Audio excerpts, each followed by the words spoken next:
ইসরায়েলের বর্বর হামলা ও হত্যার প্রতিবাদ এবং ফিলিস্তিনের নির্যাতিত মানুষের সঙ্গে সংহতি প্রকাশ করতে আজ ঢাকার সোহরাওয়ার্দী উদ্যানে অনুষ্ঠিত হচ্ছে মার্চ ফর গাজা কর্মসূচি।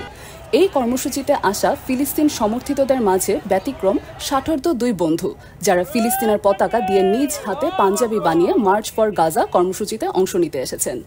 আমরা এই বার্তা দিতে চাই যে শান্তির বার্তা দিতে চাই।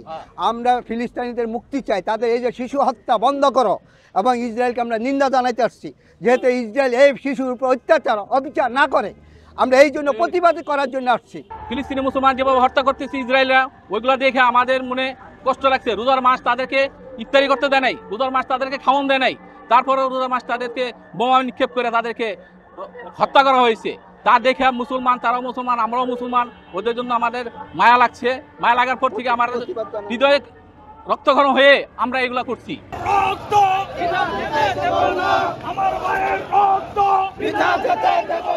এদিকে মূল অনুষ্ঠান শুরুর আগেই সকাল থেকে ছোট বড় মিছিল নিয়ে ঢাকার বিভিন্ন জায়গা থেকে সোহরাওয়ার্দী উদ্যানের প্রতিটি গেটেই ভিড় করছে সাধারণ মানুষ।